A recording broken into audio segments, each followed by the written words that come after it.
So, dahil na gusto ko mapag-aralan at ma-recall yung lahat ng mga history during the time ng bata pa ako, lagi nating nakikita yan sa ating school, yung pagkasala ni Iba at ni Adan. So, gusto ko ilagay sa video ko kung paano na ipanganak si Adan.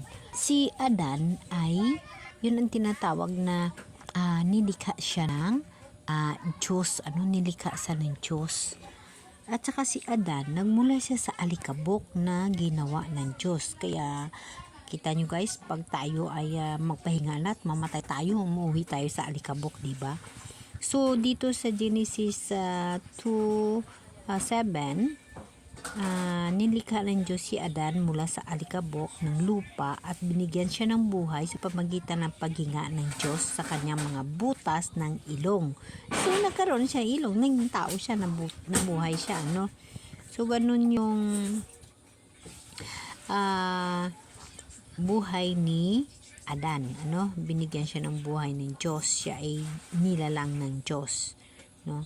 So, sa pagkakaisa ng sangkatauhan, ang paglikha kay Adan ay nagbibigay ng pag-unawa sa pagkakaisa ng nagmula sa isang pinagmulan, So, si Adan ay nagbigay ng isang kahulugan o pag-unawa sa relasyon ng sangkatauhan sa Diyos na lumikha sa kanila at nagbigay sa kanila ng buhay.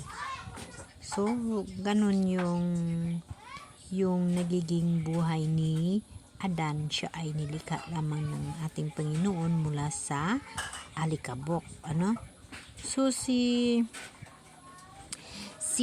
Adan, nung panahon, yun nga, lagi natin nakikita at lagi natin naririnig sa kwento sa mga bata at sa ating pinag-aralan na si Adan ay nilikha ng Diyos mula sa alikabok at ito siya ay nagkaroon ng kasama na ito ay si Iba.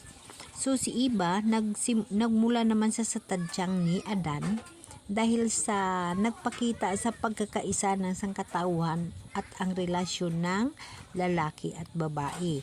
So, nagiging tungkulin bilang mag-asawa si Adan at si Iba, bilang mag-asawa silang dalawa. So, napakita ng kahalagahan ng pamilya at relasyon sa buhay ng tao. So, yun nga, dahil din sa mga kwento na ito, dito natin naririnig yung pagtukso ng bad sa kay Iba, kaya nakain nila yung mansanas at nagkasala sila, na yun din yung ating pagkasala, na hindi pa tayo na tao ay nagkaroon na rin tayo ng kasalanan. So, yung anak ni Iba at ni Adan, ayon sa Biblia, sa libro ni Genesis, si Cain, si Abel at si Seth, yung anak nila ni Adan at Iba. So, si Cain, ito siya yung panganay na anak ni Iba. Si Abel naman, ito naman yung pangalawa, at yung pangatlo ay si Seth. So, yung kwento ng tatlong magkakapatid na ito, nakakalimutan ko na, pero bawat isa sa kanila kukunin natin yung kwento at ilalagay natin sa ating video para sa pag-unawa ng mga nakikinig na mga uling tubo at sa bandang huli na maririnig nila, So, yun nga, again, si Adan ay ginawa ng Diyos mula sa alikabok. Ni Lord, ginawa siya mula sa alikabok, binigyan siya ng buhay at nagkaroon siya ng partner nga si Iba mula sa kanyang tadyang, sa kanyang gusok, So, para magiging isang pamilya. So, mag-asawa itong dalawa. So, dahil nga ay dapat nagiging paraiso ang buhay, ngunit natukso nga sila ng bad, kaya nakagawa sila ng kasalanan, na yun din ang kasalanan na dinadala ng sangkatauhan. So, ito si Iba at saka si Adan nagkaroon ng 3 anak. So, dito natin makikita na yung 3 nilang anak, yun si Cain, si Abel, kag si Seth, ano? So, dito natin makikita yung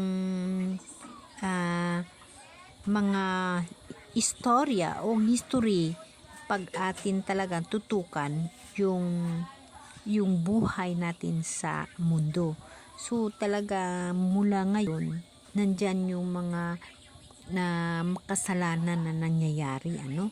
So, yun na nga tayo, hindi pa tayo ipinanganak, nagkaroon na tayo ng kasalanan dahil sa pagtukso ng bad kay iba, no? So, yun ang nagiging kasalanan ng buong katauhan, no?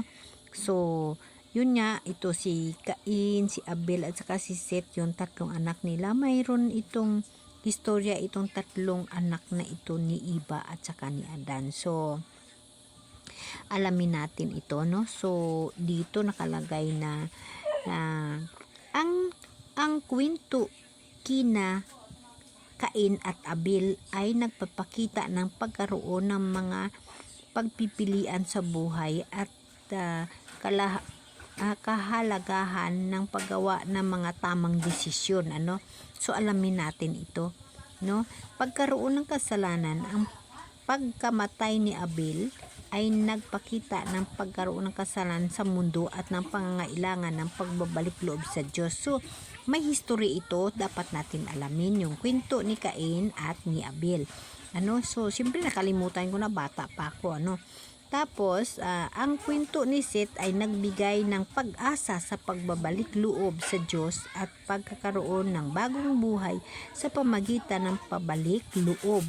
So, ganun pala guys. Ang mga anak ni Adan at Eva ay may mahalagang papel sa pag-unawa sa plano ng Diyos para sa sangkatauhan at sa pagkilala sa kahalagahan ng paggawa ng mga tamang desisyon at pagbalik loob sa Diyos. So, kagaya na rin yun guys sa atin sa buhay natin bilang tao, ano? Tayo bilang tao, nagkakaroon tayo ng kasalanan. So, mayroon tayong pag-asa na manumbalik sa mahal na Diyos. Ako makasalanan. Lahat tayo makasalanan. Ako makasalanan. So, aking hinihingi sa mahal na Diyos na ako'y patawarin at magbalik loob ako sa Kanya. At ako'y ito'y pinagbibigyan. At sa ngayong panahon, gusto ko na maishishare sa inyo yung bawat himaymay ng Biblia na aking malalaman, ibahagi ko dito para sa katauhan na sa bandang huli ako'y mawala man sa mundo, kung ano man ang aking nailathala dito ay sa kanila rin mag-absorb. Kagaya ko, makasalanan din ako, lumaki rin ako na may kasalanan, maliban na may kasalanan din ako bilang tao. So, mayroon akong pagkakataon na humingi ng tawad kay Lord. Hinihingian ko ng patawad kay Lord ng mga bagay na yon. At ngayong panahon, nagpapasalamat ako sa Kanya, no? Kasi itong panahon na ito, nandito ako upang magbahagi ng kung anong nalalaman ko sa Bible. May panahon ako sa pagbasa na hindi ako nag-alinlangan ng aking pangangailangan kasi hindi na ako nagtatrabaho. So, hindi ko ito magawa pag mayroon akong trabaho. Kung wala akong sakit, hindi ko ito magawa. Kasi pag wala kang sakit, uunahin mo yung trabaho. So, wala na naman si Lord sa iyo. Nandyan naman si Lord pag malaala mo lang. Unlike before na mayroon akong sakit, mayroon akong karamdaman, parang sa tingin ko na full time ako sa Kanya dahil dito sa pagbabasa ko ng Bible at pag-share ko ng aking mga nabasa at aking nalalaman na sa bandang huli ay malalaman din ng ibang tao. At of course, ganun din sa mga apo ko. Pag ako'y mawala na sa mundo, siyempre, bibisitahin nila yung channel ko at makikita nila, mababasa nila kung anong ginagawa ng kanilang lola. So, ganun ho yung gusto ko mangyari sa buhay ko ngayon. Ako'y makasalanan, kaya ako'y humihingi ng tawad at gagawin ko ang lahat upang maayos ko ang aking buhay sa pag-uwi sa mahal na Diyos. Kaya isa lang lagi kong hiningi kay Lord, sa kamay niya ibinibigay ko ang aking kaluluwa. Amen? Amen.